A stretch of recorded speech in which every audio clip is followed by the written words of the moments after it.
떠도는 여러분의 고견을 떴습니다. 떠평 보시기에 앞서 구독 눌러주십시오. 네모난 거 있어. 구독 버튼. 아직도 안 누르셨다고요? 눌러주십시오.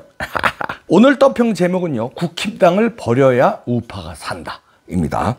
약간 강력하게 들릴 수도 있고 조금 세다 이렇게 들으실 수도 있는데요. 상당히 일리가 있는 얘기입니다. 뭐 한 1, 2%는 저보다도 더 강력한 의견이라서 조금 거시기한 것도 있는데 일단 들어보십시오. 굉장히 일리가 있으니까요. 그리고서 또 토론하도록 하겠습니다. 국민 대부분 그리고 우리 우파가 흔히 착각하고 있는 것 중에 하나가 국힘당이 우파 정당이라고 믿고 있다는 것이다. 그러나 국힘당이 정통 보수 우파 정당의 틀을 벗어난 지는 오래이다. 국힘당이 보수 우파 정당에서 좌파들에게 잡아먹힌 채 명목봉인 허울 좋은 우파 정당 행세를 하게 되고 전통적 보수의 사고를 가진 우파 집단이 소멸하게 되어버린 사건은 지난 1990년 노태우의 3당 합당 시절로 거슬러 올라간다. 당시 집권 여당인 민정당의 노태우와 자민련 신민주공화당의 김종필 그리고 통일민주당의 김영삼이 합당을 선언하며 거대 여당인 민주자유당으로 탈바꿈하게 된 것은 당시 13대 국회의원 총선 결과 국내 헌정 사상 처음으로 만들어진 여소야대의 국면을 타파하고 노태우를 대통령으로 만들기 위한 시도에서 비롯되었다. 덕분에 노태우가 대통령에 당선된 후 김영삼에게 정권을 넘겨주었지만 김영삼은 우파 정권 지지자들과 노태우, 김종필의 도움을 받아 정권을 잡고 당권을 장악하였지만 당권을 장악하기 바쁘게 노태우, 전두환의 민정계 인물들과 김종필의 자민련 계보 인사들을 모두 당에서 축출하고 자신의 계보인 민주계 인사들로 민자당을 장악해버린 후 민정당의 잔재마저 제거하기 위해 당명을 신한국당으로 바꾼 후 한나라당, 새누리당, 자유한국당, 햇불당, 미래통합당의 명맥을 이어온 곳이 지금의 국힘당이다. 당시 김영삼은 3당 합당에 반발하는 상도동 민주계 인사들에게 범을 잡기 위해 범의 소굴로 들어간다고 선언했지만 실제로 범의 소굴로 들어간 김영삼은 호랑이로 분류되는 전두환과 노태우를 구속시키고 범 새끼로 분류되는 민정계와 자민련의 정통보수 우파 인사들을 당에서 모두 축출함으로써 옛 박정희 대통령의 명맥을 이어오던 공화당 인사들을 몰아내고 자칭 민주화 세력으로 분류되는 좌파 인물들로 국회의원들을 비롯한 당의 주요 보직을 장악함으로써 이미 이때 정치권에서 정통 보수 우파 인사들은 설 자리를 잃어버렸다 해도 과언이 아니다. 김영삼은 정권을 잡은 후 김대중에 의해 노태우로부터 3천억 원의 정치자금, 비자금을 받은 것이 드러나 김대중으로부터 공격을 받아 국정수행에 어려움에 처하자 김대중과의 물밑 협상을 통해 5.18 폭동을 민주화 운동으로 포장시키기 위한 5.18 특별법을 만들어줬고 그 법의 혜택을 받은 가짜 5.18 유공자들이 이 나라의 언론과 교육은 물론 입법, 사법, 행정 등 국가 중요 기관의 주요 보직 전 분야에 걸쳐 좌파들의 세상을 구축하는 초석을 제공해버린 걸 결과가 오늘에 이른다. 우리가 우파 인사로 알고 있는 이명박이나 홍준표 역시 김영삼의 민주계 인사이며 대표적인 탄핵 역적으로 분류되는 김무성 역시 김영삼의 민주계 출신이며 친박 좌장으로 활동하다가 우리 공화당에서 영입했던 국내 최다선 의원 서청원 역시 김영삼의 민주계 출신이다. 이러한 이유로 이명박은 정권을 잡은 후에도 자신의 계보이자 정신적 동질감을 가진 민주화 세력으로 포장된 좌파들을 제거하지 않았는데 이를 두고 지금까지도 우파 국민들은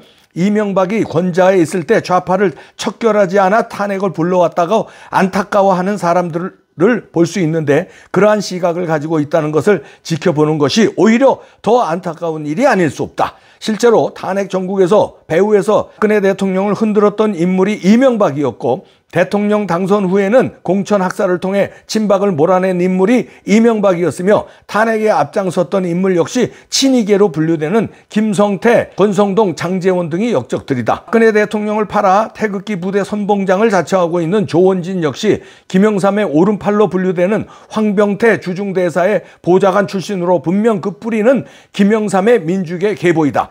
이렇듯 탄핵 국면뿐만 아니라 이미 그 이전부터 정통 보수 우파 정치인은 찾아보기 어려울 정도로 씨가 말랐으며 그렇기 때문에 촛불 난동에 광란의 힘을 잃고 불안감을 느낀 자유한국당 소속 역적들이 적이 아닌 옛 동지들과 담합하여 부담 없이 대통령의 탄핵에 동참하는 결과를 낳을 수 있었던 것이었다. 흔히들 우파 인사들은 박근혜 대통령 탄핵 당시 우파 정당이라 믿었던 그들에게 자당의 당수를 등 뒤에서 칼을 꼽았다고 비판을 하곤 하지만 사실은 김대중과 같은 시각을 갖고 그들과 다를 바 없는 사상을 지닌 민주계 인사들이 정통 보수 우파의 적통을 이어받은 박근혜 대통령을 권좌에서 끌어내리고 당에서 축출하는 데 앞장섬으로써 보수 우파의 껍질만 벗겨 가면을 뒤집어 쓴 채 우파의 적통 박근혜 대통령을 제거하는 거사를 더불어 공산당과 함께 기꺼이 도모할 수 있었던 것이었다. 이런 정치적 역사적 흐름을 이해하지 못하는 대다수 국민들과 그나마 정치에 관심이 있다고 자부하는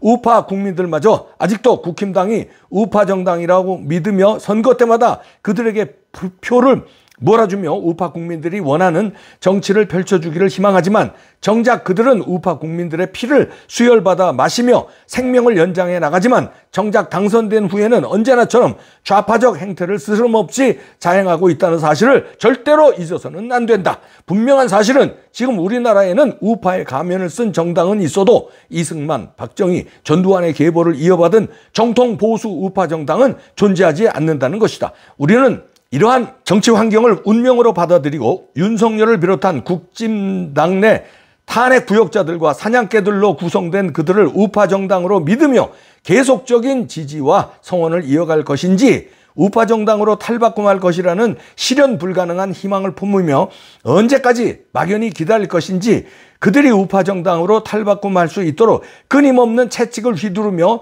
노선 변경에 압력을 가하는 노력을 기울일 것인지 그게 아니면 새로운 우파 정당을 만들어 그들과 대적할 것인지를 두고 선택해야 한다.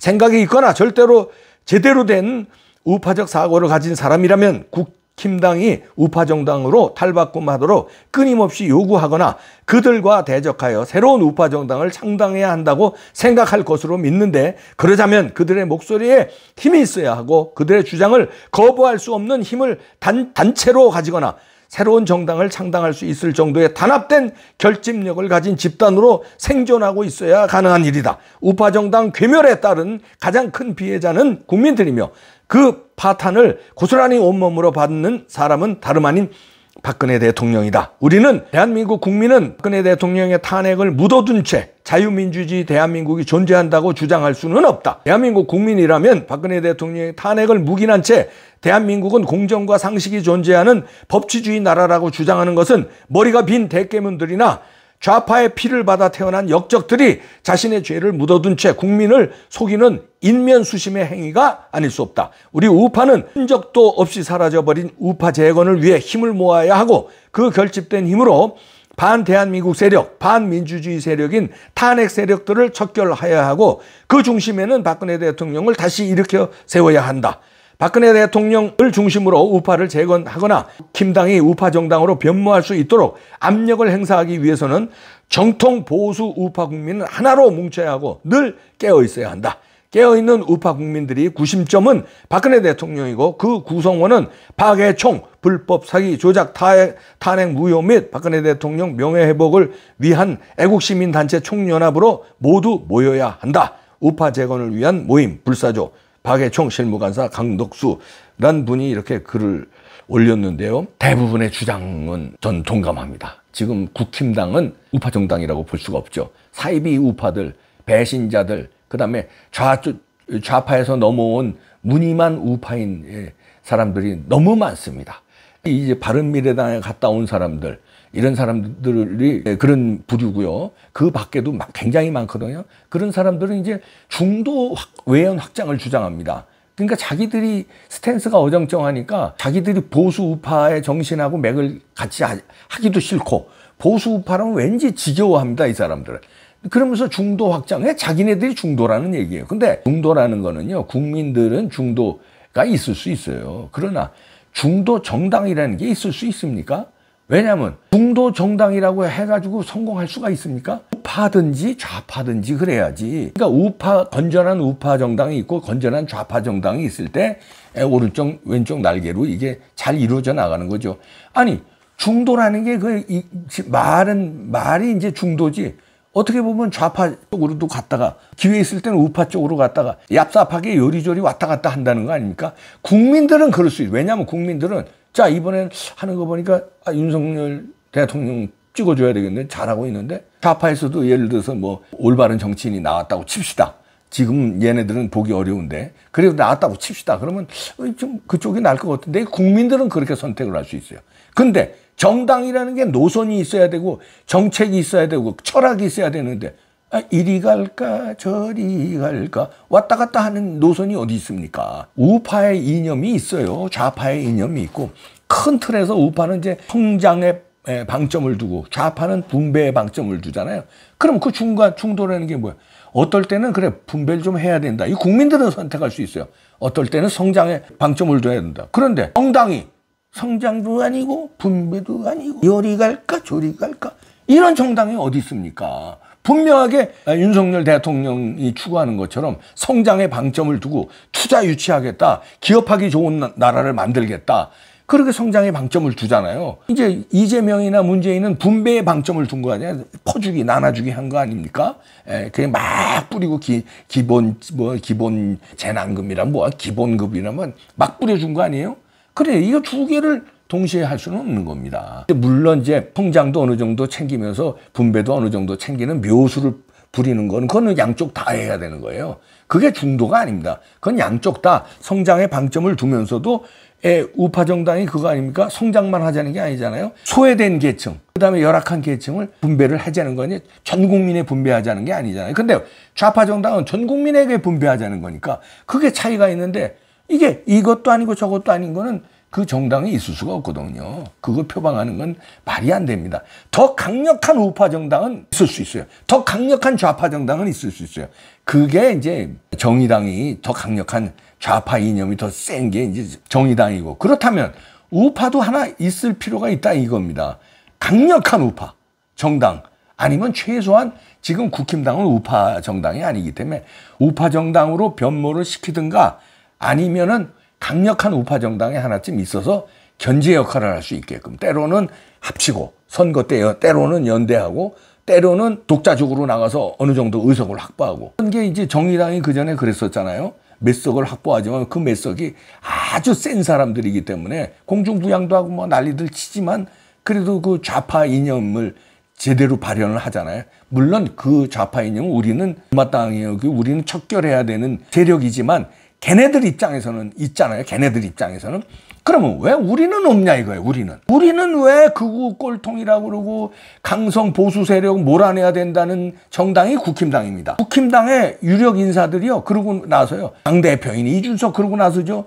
원내대표인 권성동 뻑하면 그런 소리예요. 강성 우파 결별해야 된다. 강성 우파하고 거리를 둬야 된다. 아니 그러면 우파가 아니라는 얘기 아닙니까? 그렇다면은 기자들을 몰아내든가 국힘당에서 그래서 건전한 우파 정당으로 탈바꿈할 수 있게 윤석열을 도와서 어떻게 우리가 단체적으로 목소리를 내서 하든가 아니면은 강력한 우파 정당이 있어야 된다고 봅니다. 그래서 선거 때 때로는 단일화하고 때로는 도와주고 필요 없어 우리대로 할 거야. 그래서 뭐 10석이라도 얻으면 그 10석이 국회에 들어가서는 300명 대 290명이구나. 290대 10 싸우는데 10이 일당 100을 하면은 강력한 우파 이념이 정치 철학에 묻어낼 수 있거든요.